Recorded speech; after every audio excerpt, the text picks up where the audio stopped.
Can we ask you how you're feeling now? Yeah. How are you feeling? Over the moon. Grateful. Tired. Sore. Thirsty for a beer.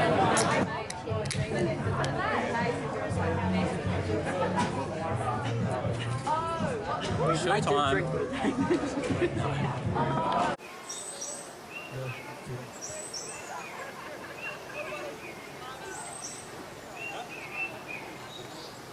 Take me to where this started. I've been running for like 7 years, on and off, especially for the first like 5 of them. First started when like Canteen back in Beeds in 2016, where we ran 125 kilometers over 5 days as like a team pretty much. And then just on and off, ran my first half marathon in 2019. And then about 2 years ago, I've been running consistently, relatively consistently, with my first marathon in 2022 in Hawke's Bay. Tell me what motivated you to sign up to this race. It was about 8 months ago. It's always been on my radar, this race. Iconic ultra marathon race in New Zealand. Decided I'd run a few marathons. I'd just run my first trail marathon. I was like, let me step it up. Let me do something that is scary.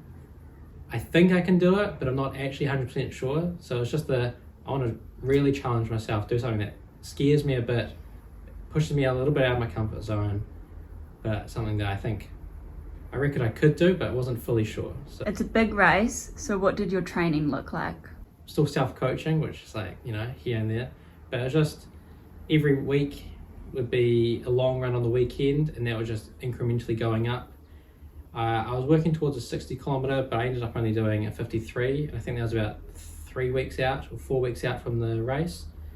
But yeah, I built up 30, 35, 40, 45, and then I ended up doing 250k plus runs, and then during the week it was more 10 to 20k runs a couple times a week. Did you have any challenges during your training? The biggest challenge was definitely the time, just finding the time to fish in a 3 hour, 4 hour, 5 hour, sometimes 6 hour runs. Another real big challenge of the training was those long runs.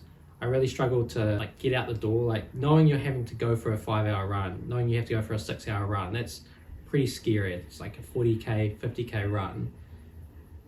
Just knowing you'll be out on your feet for that long is a pretty scary thought. And I was thinking of the whole picture. So that night before, there was a couple times during my training where the night before, I had to go out for the run the next morning. I'd be dreading it all night, wake up, and then a couple of times I did pussy out and then have to kind of delay the run by another day or two just because I was too scared to go out for it. But it was just the starting was the hardest part. Once I drove my car to the hills, got out the door, clipped up my pack, I could get going, and it was just kilometre by kilometre, but just getting to the start of the hills, getting to the foot of the hills was really hard.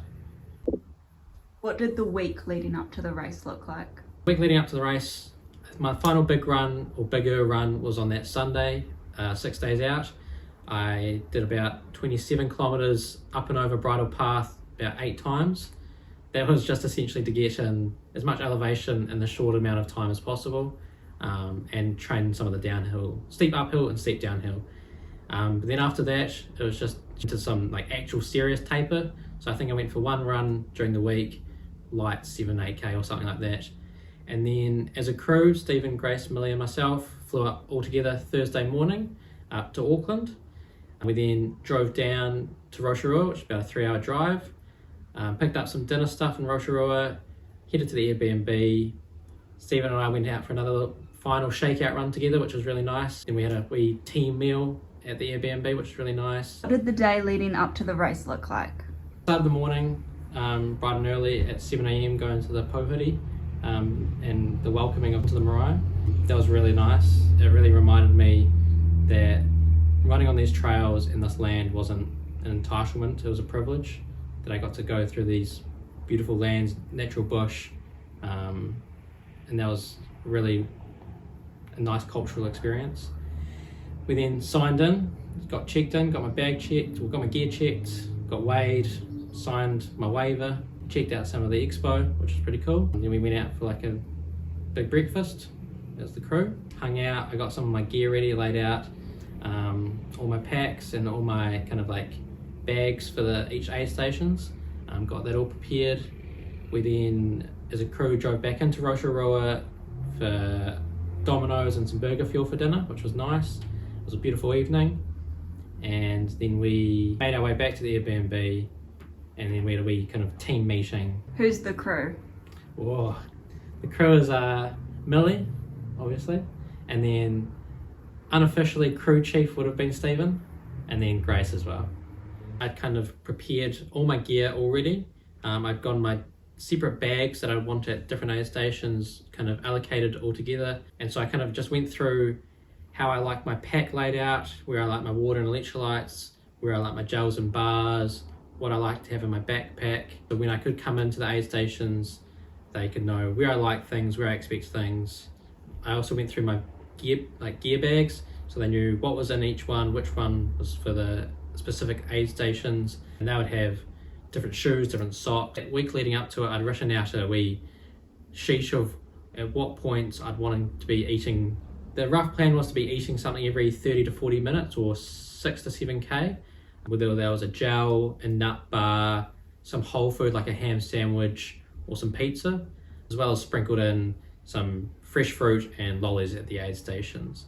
My hydration plan was, it was going to be a very hot day. It was looking to be about 26, 27 degrees. So I knew I'd have to be on my hydration or else I'd get behind and kind of pay for it. So essentially, as close to 1 litre an hour as possible. I know sometimes it's less realistic than others, but that's what I try to stick to, and I was pretty on top of it actually. When it came to the nutrition, I wanted the crew to know what I should have been eating at what points, and when they were kind of emptying my pack at the aid station, I wanted them to know, kind of take a mental check as if there were still 2 extra gels that I should have had or an extra nut bar that I should have had, and then kind of ask, is there a reason I'm kind of falling behind?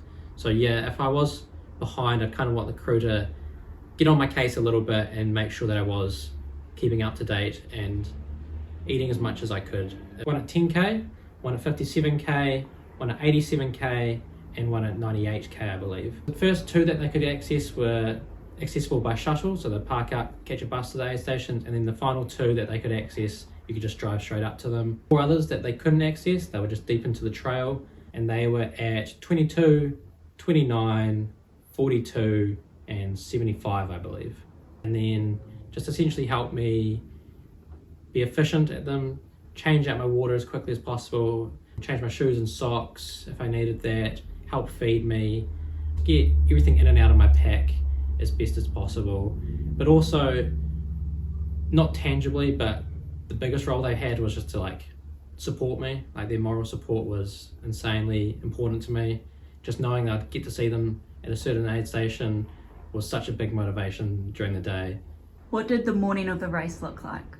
I think I woke up at about 5:30 in the morning to try and get some breakfast in me, which ended up only being about 2 incredibly dry pieces of honey toast, an apple, and I couldn't even touch the up and go. Unfortunately, food wasn't going down as well as I'd hope, but I still got something down, and it was still something that I could, get through the first 10K with.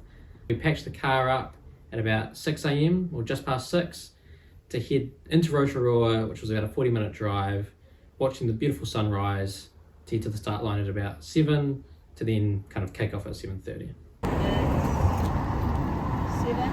We've got 30 minutes till we're starting. How do you feel? Really anxious, but I just want to be at the start line, and then counting down. That's what I'm itching for now. But the anxiety's in my bones. But as you said earlier, just aid station to aid station, that first 10K before I see you, that should be piss easy. And then I feel 10K, do that in my sleep, see you guys, and then then there's then the race starts, because then it's I'm by myself for quite a few hours, and then I just got to figure out how to do it. And what are you most excited for today?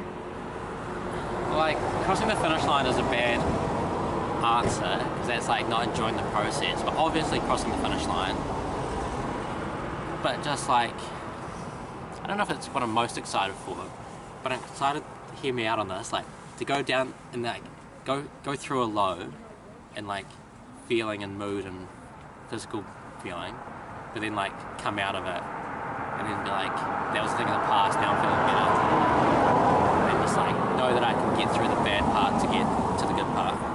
Obviously I was very nervous. I knew it was going to be a long day ahead, but I felt ready, I felt healthy, and I felt primed for the run, so I was just raring to go. When we got to the start line, we realised the drop-off wasn't actually the start line. How did you feel being a little bit caught off by that? Yeah, we got to the start line, parked up, and then we realised that there was a point where the crew could get to, but then only runners could carry on to then get to the start line. So the crew or the supporters weren't actually going to be able to see the gun go and then us run through the start line, which was a bit unfortunate. I was hoping to kind of wave them goodbye as I was heading through the start line. It was quite special as well at the start line. It was just the runners, just the event crew. But it would have been nice for the crew to be right at the start line with me. The first 10K was kind of what I expected. There was this relatively bigger incline that fortunately everyone walked. Everyone was on the same page, walked the uphill, ran any flat and downhill. So that was nice that I didn't feel bad for walking this early on in the race. It was still very crowded. Single to double track for the most of it. The first 10K were incredibly pretty. It was a great way to start the race. You're just under the trees, native bush. It was a great way to start the race, scenery wise. How did you feel running into the 10K checkpoint? I was pretty excited to run into the first checkpoint, knowing that my crew were very likely going to be there. But I also knew it was going to be a very quick one. I wouldn't need much. All I probably need is just my water filled up. I ate all the nutrition I needed, so it's just going to be a water fill up, quick hi to the crew, and carry on. But it was exciting to see the crew, let them know I'm doing well, and then carry on. How did the next section between this aid station and the next support crew accessible one go? I think that was about 5 hours or so worth of running, so it was a long time. I was kind of getting into the later morning, so the sun was starting to like really pack a punch. But I had a plan on how I wanted to attack that first kind of half of the race. Keep hydrated, keep eating when I needed to, and kind of just enjoy the race. I had kind of found a couple people that I'd kind of interchangeably run with, but no people that I kind of stuck with for a long period of time. Ran around some beautiful lakes, got some amazing support from just the kind of wider community of Rotorua and other people who are there to support their runners. Everyone on the race was super nice. Nearly 42k, about just under a k from the next aid station. Bit of an pretty big long uphill. It's not like that steep, but it's definitely walking material. Legs are tired, but nothing crazy. No new niggles, or no real niggles at all. Just excited to get to the Okatane aid station, see the crew. I'm like just buzzing to see them, truly. But it's fucking hot. Been drinking heaps of water, so I'm happy with that. Been having my food, like nutrition, on time. It's been sitting alright. Probably should have a little bit more fruit at the aid stations, but that'll be the next goal. Otherwise, bloody beautiful bush, beautiful lakes, having a great time. How did the aid stations without your crew go? 22, 29 and 45 KA stations were pretty good. The 22 and 29 is actually the exact same run. You just have to do a loop coming back to it. It was a very busy aid station. A lot of 50k and a lot of 100k people were there. There was a bit of a wait on filling up your water bottles and stuff like that, but they went alright. Didn't have to wait for too long myself. And then that 45k aid station was my favourite aid station in terms of volunteers and workers or supporters. No crew there, but just Boy Scouts and Girl Scouts and their kind of supervisors or adults. They were super lovely, super helpful. They kind of snatched your bottle straight off you. What do you need? What do you need? What do you want in these? Lathered myself up in sunscreen, got all the fruit I needed, and then they kind of sent me on my way. They were super lovely, very efficient at what they wanted to do. How did you feel running towards that 57k aid station? Leading up to that 57k aid station was probably the hardest part of the course in terms of it's an out and back, but you've got to come over a massive hill. It was real challenging, but I expected it. It's just a long kind of grueling section, but I knew once it was over, I could meet my crew at that big aid station, get everything I needed to get done. So I just needed to get through that hard section over the hill, and then kind of got to enjoy, kind of sit in the camping chair, get to kind of see my crew, get a kind of lift up in morale. I was just absolutely buzzing to get to that aid station. I knew I had to be patient, but I was looking forward to it for like 5 hours, so I was incredibly excited. What did you feel as you approached the aid station and saw your crew? 500 metres out from the aid station, I knew in the training I kind of thought about how I always wanted to bring Millie a couple flowers at the aid station, so I was keeping an eye out for some flowers, picked a couple, not big, but a very small little handful of flowers. So then I kind of saw the 200 metre away sign with a massive smile on my face, kind of ran as fast as I could, well not as fast as I could, but pretty quick. Spotted Stephen, who was incredibly excited to see me as well. Then I came around the corner, spotted the two girls who had massive grins on their faces. So I just was over the moon to be there, see them again, and kind of get things under the way. Did they look any different? Yes, well, I didn't notice it initially, but once I sat down in the camping chair, I kind of looked at Stephen, Grace and Millie, and I realised they're all wearing white t-shirts, and they're all hand-drawn supporter tees with some sort of portrait of myself and kind of the UTMB Tarawera race. So some custom supporter tees was a sick surprise. Very cute. What did you need at this aid station? So leading up to that aid station, I kind of written a list in my head of what I'd want into this aid station. It mostly consisted of, I wanted to tend to 2 of my blisters on my right foot, pop them, get some blister pads. I didn't think I was going to change my socks because I only had one pair of toe socks, and I was going to test out some new shoes, but I was leaning towards just keeping the same shoes as well. I knew I needed new sunscreen, chafing cream. I wanted to hit the bathroom because you might as well hit a bathroom whilst you've got one instead of going into the nature. And then also just load up on some pizza, get as much of that down as possible, as well as plenty of fruit. How did you feel leaving that aid station? A little worried, but not too bad. Like, it's gonna be such a shit fun now. Just after popping my blisters, my toes were incredibly sore. So once I got back up on my feet, took a couple steps, it was really sore on my right foot, so I was kind of limping out. And I was a bit worried that at 57k with 47k to go, I had a really sore foot and I was limping. I was kind of just hoping in the back of my head that it'd either numb out or I could just run through it and it'd kind of get better as I ran. So that was on the top of my mind. I also knew that heading out of this aid station was a massive steep incline for about 3k, so I was quite concerned about that. Another thing to consider was that I never ran further. This is my new PB in distance, so every new step was a PB, which was exciting but also a little bit scary because I didn't know how I'd feel if I'd hit a wall at any certain point. But that next section was about 18 kilometers without an aid station, so it's going to be a long time kind of out by myself. So I just need to be patient and kind of just grind it out and get to that next aid station. That's all I had my eyes on. How did the next section before you saw your crew at 87 kilometers go? So from that 57 to 75k aid station is about 18k, up and over that hardest part of that hill again, steep incline, narrow track, and since it's an out and back, you're kind of having to dodge people coming on their way through whilst you're heading back. So it was a pretty narrow path. You kind of had to take your time, let people pass, people let you pass. But there was a very slow part of the race for me, just walking, kind of slowly hiking up those hills, then running any flat I could. Kind of track behind a couple people, regular people that I'd see, and kind of let them pace me, hike the uphills, and as soon as they started running on the flats, I'd do the same. From the 75k station to the 87k station was quite a nice section. A lot happened. Between that 75 and 87k station, the biggest probably challenge that I hit throughout the race was I fell over. Fucking like 85.5k in, like 2k away from the next aid station where I can see Stephen, Grayson, Millie, and fuck, I'm in a bad mood.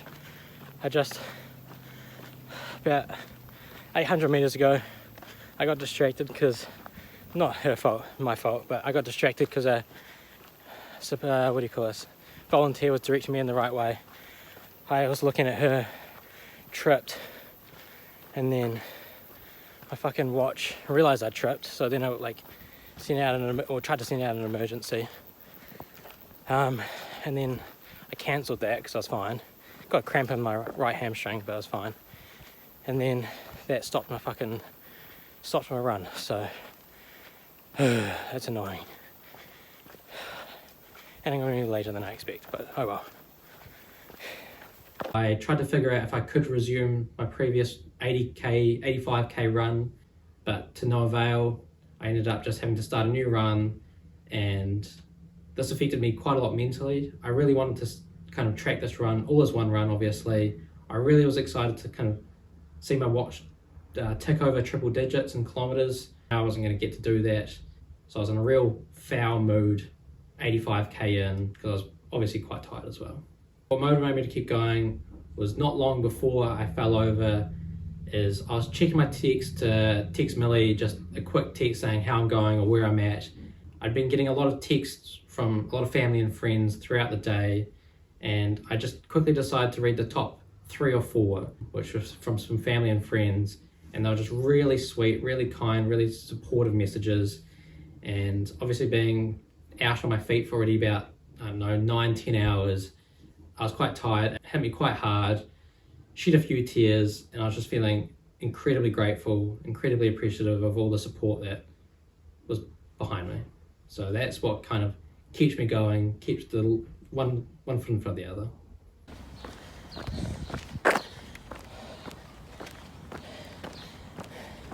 Just opened some of my text messages, and they're so sweet.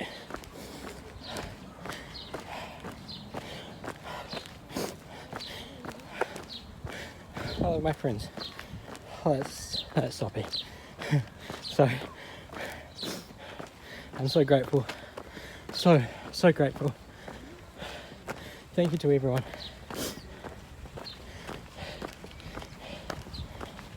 80k in, let's go baby. How did the 87 kilometre aid station go? I went both good and bad. Came into it, knew what I needed, which wasn't much. I just wanted my Red Bull, which I was excited about, my ham sandwich on my way out, and plenty of fruit, and obviously my bottles filled. So I sat down on the deck chair, got my rubbish taken out, new gels in, scalded my Red Bull, which was real nice. Got to see the crew again. Gotta go all the way around to get here. You look great. Where are you at? What kilometre? Fucking 87, 88. 88k. 87, 88. How are your legs? Pretty well, pretty good. Like I just did a sub 6k, which I'm happy about. It's downhill, but I'll take that. Just want to keep moving well. Just keep running heaps. There's been like low-key a couple of people have slowed me down, like trying to talk to me. So I was trying to be polite to one guy, Shoving and then them I off. was like, yeah, see ya. I'm going to be walking a long time. So got everything I needed to do done, and then everything kind of just hit me. I just needed to get out of the chair and carry on, but I just couldn't. I couldn't get myself to get out of the chair, and I just started kind of crying, which at the time I didn't realise affected the crew quite a lot. Millie kind of was right in front of me, helping me wipe my tears, but it was pretty tough to just get out of that chair and carry on. I just couldn't be bothered. I'd done everything I needed to do, and all I needed to do was get up, but I just couldn't. So I gave it an extra 20 seconds, and then Millie helped me up, and I kind of wiped my tears as I walked out of the aid station, which was tough to leave, but I knew I had to carry on. So, What happened between the 87 and the 98 kilometre aid stations? not heaps, but the sun was setting, which was really nice. It was really pretty to kind of watch the sunset, and it was getting to a point of the course where you're kind of up and above Rotorua, down on your right, so you could kind of see the sunset over the Rotorua town, which was really pretty. As well as back at the 87k aid station, Stephen mentions that I'd been overtaking quite a lot of people, so that kind of got me quite motivated actually, that heading into the rest of the race, I was kind of not keeping count, but I was trying to overtake people. I'd see someone ahead of me and I'd kind of try work my way towards them and then overtake them. So that was a big part of what was going in my mind, is just kind of, can I catch the next person? Can I catch the next person? So that was quite a fun wee game that kept me entertained for that next 10K or so. How did you feel running into the 98 kilometre aid station? Oh, bloody great, to be honest. I thought it was about 300 metres out from the aid station. I was coming down a nice decline hill, getting dark, and I see this guy in a white t-shirt coming up the hill. Is that Stephen? Steve's met me just 1k before the final aid station. All downhill, mate. All Let's downhill. go.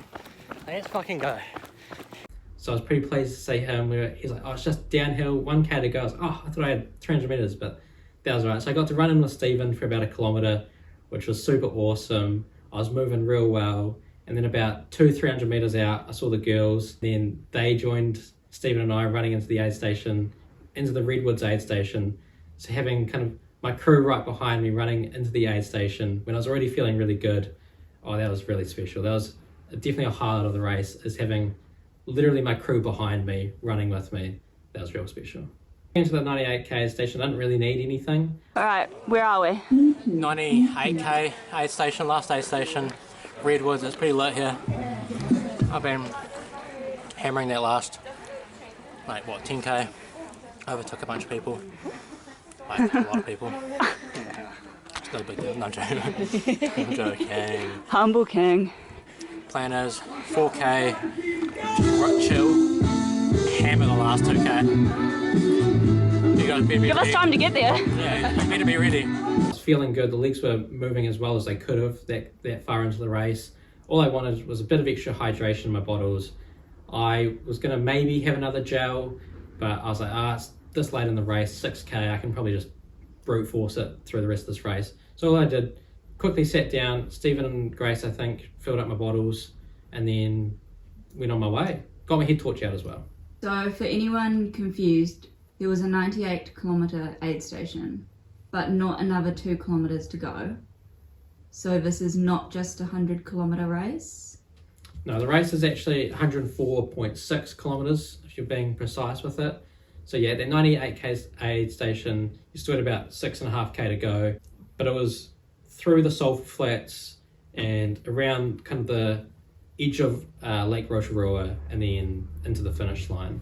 That final 6k I was incredibly excited for. I knew I was that close to the finish line, but it actually ended up being the worst part of the race for me. Not just because I was tired and sore, it was actually none of that. Probably the worst running experience I've ever had. Oh, really? Not because I was tired, knackered, sore, it was dark. It's because we're going around and through the sulphur flats or whatever they're called. But that's not it. So they stink like shit. The worst part was you're getting blankets, like swarms of those little bugs. A girl said that. Like, She said she had a panic attack. like I've never before. Like Hagley has like a couple here and there, and they're like small, and you're just like absolutely horrible. Like you're being like covered in. I had one like get in my ear, and I could hear like buzz. It was so bad. It was just a miserable time to try breathe and run for the last 6k. What did you feel as you crossed the finish line? Once I could see the finish line and see that kind of finishing shoot, I was so excited. I knew the crew would be there. Their like smiles across their face just at the finish line. I was just incredibly excited to cross that finish line to say that I'd finally achieved running Tarawera 100k, 13 and a half hours, finally crossing that finish line. I thought of that moment so many times during the training. Like obviously it's not always about just crossing the finish line, it's about the journey and whatever, but like I envisioned that moment so many times throughout training, and I just kind of played it through and through my head, and it lived up to everything I'd wanted it to be. No tears, but the biggest grin I've had in my life.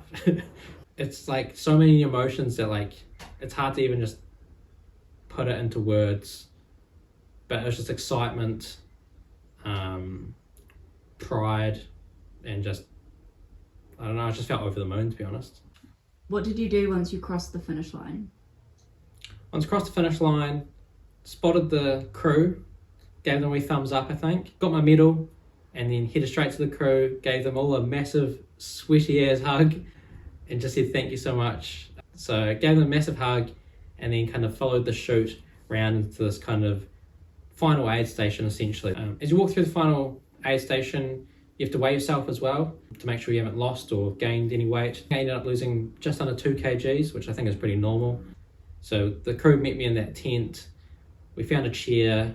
I think we ended up being there for about 45 minutes. Millie and I got 2 plates of like watermelon, chips, lollies and all kind of good stuff. So I kind of just snacked away at that whilst kind of debriefing a little bit of the race with my crew. Okay, so can we ask you how you're feeling now? Yeah. How are you feeling? Over the moon.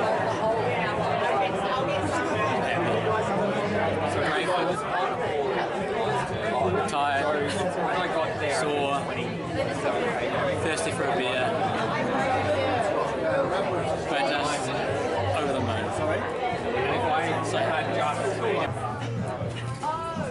Showtime. Did you do a shoey? No, I joked about doing a shoey, but I think that would be a health concern if I did. I don't think that would be recommended at all. I offered it if someone would pay me, but no, I think I was advised not to. What inspires you to be part of this sport? A lot of ultra endurance athletes online, and they all kind of talk about one kind of idea of just pushing yourself, kind of pushing the capabilities of what humans are, and kind of pushing your own personal limits of what you think is possible. So it's kind of that same mentality they all have. It's like, if someone else can do it, why can't I? And so I've kind of adopted that a little bit myself of, if someone else can run 100k, why can't I? Surely if I put myself into the mode of it, like surely I can as well. So just kind of want to see what I'm personally capable of and learn some discipline along the way. What's next? Well, classic question, what's next? The next noteworthy big thing would be, I want to do a backyard ultra. I want to see how I can do in that format of ultra running. So I want to see if I can do 24 hours plus in that. And also, I really want to get that sub 3 hour marathon goal at some point in the next couple of years. But then short-term goals, or what's next, is just Christchurch Marathon's coming up. A lot of my friends are doing that. So I'm just excited to support them as much as they supported me. So I'll be out there crewing and spectating and supporting them. Anything else to say? Just wanted to say a massive, genuine thank you to everyone who texted me, messaged me, called me, just said it in person. The amount of support I got was insane and it was so appreciated. That's something that I really will remember about this race, is how much support I had behind me. Truly meant the world to me. So thank you for everyone who showed some sort of support.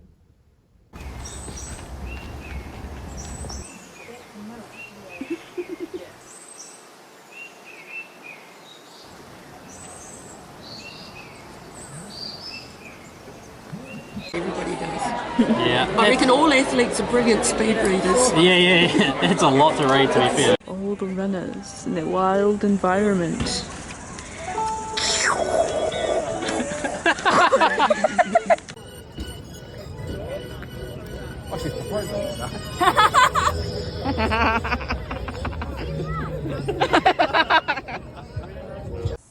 Grace talking about not being good at drawing. Now just pulling out a realistic sketch of Hamish with thumbs.